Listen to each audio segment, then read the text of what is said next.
Hey guys, welcome back to another video. ఈ వీడియోలో doctor NTR university BSc paramedical, BSc MLT, అలాగే BPT కోర్సులకు సంబంధించి ఎవరికైతే క్యాండిడేట్స్కి ఫేజ్ 1లో సీట్ అలాట్మెంట్ అయిందో, సో వాళ్ళు ఫేజ్ 2 వెబ్ ఆప్షన్స్ పెట్టుకోవాలి అనుకుంటే ఖచ్చితంగా ఫేజ్ 1 వచ్చిన కాలేజ్లో రిపోర్టింగ్ చేయాలా వద్దా అని చెప్పేసి చాలామంది అయితే అడుగుతున్నారు. సో రిపోర్టింగ్ చేస్తేనే ఫేజ్ 1 వచ్చిన కాలేజ్లో ఫేజ్ 2కి ఎలిజిబుల్ అని చెప్పేసి కూడా చాలామంది అడగడం జరిగింది.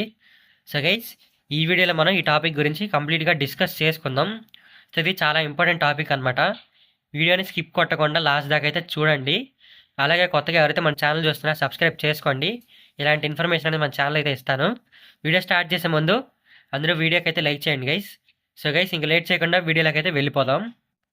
సో గైస్, నిన్న నైట్ నుంచి నాకు చాలా మెసేజెస్ అయితే వస్తున్నాయి అనమాట. సో ఆ మెసేజెస్లో కామన్గా అడిగిన డౌట్ వచ్చేసి, అన్న మేము ఫేజ్ 2 వెబ్ ఆప్షన్స్కి ఎలిజిబుల్ అవ్వాలంటే ఖచ్చితంగా ఫేజ్ 1 కాలేజ్లో రిపోర్టింగ్ చేయాలని చెప్పేసి అడుగుతున్నారు. సో దీని గురించి అయితే నేను చెప్తున్నాను వినండి. మీరు ఎటువంటి రిపోర్టింగ్ అయితే చేయని అవసరం లేదు గైస్ ఫేజ్ 1 వచ్చిన కాలేజెస్లో. సో మీరు రిపోర్టింగ్ చేసినా చేయకపోయినా ఫేజ్ 2కి ఎలిజిబుల్ అనమాట.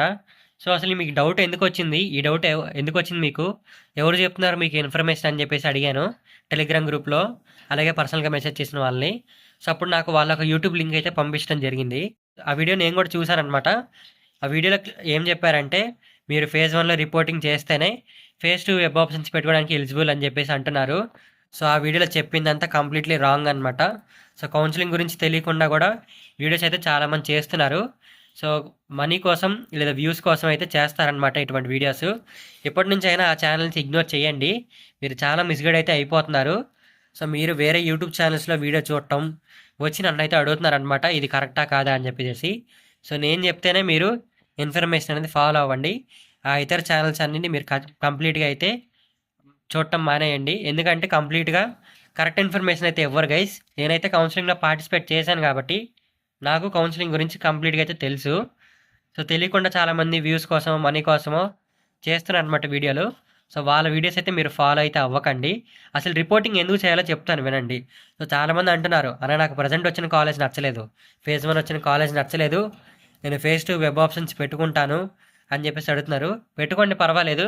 కానీ అప్పుడు మీకు ఫేజ్ 2లో కనుక సీట్ రాలేదనుకోండి, అప్పుడు మీకు కౌన్సిలింగ్లో ఫైనల్గా సీట్ అనేది ఉండదన్నమాట. అప్పుడు మీకు కావాలన్న ఫేజ్ 1 కాలేజ్కి మీరు మళ్ళీ వెనక్కి అయితే వెళ్ళలేరనమాట. అందుకోసం రిపోర్టింగ్ చేయండి. రిపోర్టింగ్ చేసి ఉంచి ఫేజ్ 2 వెబ్ ఆప్షన్స్కి పెట్టుకొని ఫేజ్ 2లో సీట్ రాకపోతే అప్పుడు మీకు ఫేజ్ 1లో వచ్చిన కాలేజ్ అంతే ఉంటుంది. రిపోర్టింగ్ కనుక చేయకుండా ఆప్షన్స్ పెట్టుకొని సీట్ రాకపోతే ఫేజ్ 2లో మీరు ఫేజ్ 1 కాలేజ్కి వెనక్కి అయితే వెళ్ళలేరు. సో ఈ పాయింట్స్ అయితే గుర్తుపెట్టుకోండి. మీరు మన టెలిగ్రామ్ గ్రూప్లో కూడా జాయిన్ అవ్వండి. నేను అక్కడ త్వరగా అయితే రెస్పాండ్ అవుతాను. ఇంపార్టెంట్ డౌట్స్ గురించి అయితే నేను చెప్తాను, ఇంపార్టెంట్ విషయాలు అప్డేట్స్ ఇస్తాను, డౌట్స్ కూడా తొందరగా క్లారిఫై చేస్తాను యూట్యూబ్ కామెంట్స్ కంటే. సో ఇది గైస్ ఇవాళ వీడియో. మీరు మిస్గైడ్ అయితే అవ్వకండి. ఇన్కేస్ మీరు రిపోర్టింగ్ కనుక వెళ్ళారనుకోండి ఆ వీడియోలో చెప్పినట్టు, సో మీరు అప్పుడు ఏం చేస్తారు, రిపోర్టింగ్ వెళ్తారు, వెళ్ళి అక్కడ ఫీజు కడతారు. ఫేజ్ 2లో సీట్ వస్తే మళ్ళీ మీరు ఆ కాలేజ్కి వెళ్ళి ఫేజ్ 1 కాలేజ్కి వెళ్ళి సర్టిఫికేట్స్ బ్యాక్ తెచ్చుకొని అడ్మిషన్ ఫీజు అయితే కట్ చేస్తారనమాట. మీరు ఫేజ్ 2 కాలేజ్ కనుక వెళ్ళి సర్టిఫికేట్స్ తీసుకోవాలనుకుంటే సో మీకు అదొక లాస్ అనమాట. సో మీరు ఆ వీడియోలో చెప్పినట్టయితే మీరు ఫాలో అవ్వకండి.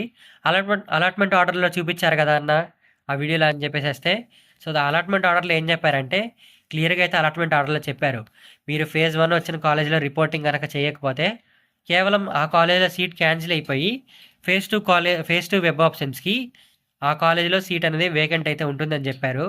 అంతేగాని మీరు నాట్ ఎలిజిబుల్ ఫేజ్ 2కి అని చెప్పేసి అక్కడైతే మెన్షన్ చేయలేదన్నమాట. సో మీరు వర్రీ అయితే అవ్వకండి. సో నేను మీకోసం ఖచ్చితంగా కరెక్ట్ ఇన్ఫర్మేషన్ అయితే ఇస్తాను. కౌన్సిలింగ్లో కంప్లీట్ గైడెన్స్ అయితే ఇస్తానమాట. సో మీరు ఇక్కడ దాకా వీడియో చేశారంటే ఖచ్చితంగా మీకు వీడియో ఇన్ఫర్మేషన్ మొత్తం చూసారని అర్థమైంది. సో మరి కరెక్ట్ ఇన్ఫర్మేషన్ ఇచ్చినందుకు నాకు లైక్ అయితే చేయండి. అలాగే కొత్తగా మన ఛానల్ చూస్తున్న వాళ్ళు సబ్స్క్రైబ్ చేసుకోండి. సో ఇటువంటి కరెక్ట్ ఇన్ఫర్మేషన్ అనేది కేవలం మన ఛానల్లో మాత్రమే దొరికింది గైస్. సో మరికొత్త వీడియోతో మీ ముందుకైతే వస్తాను. సో ఈ వీడియోకి ఇంతే గైస్.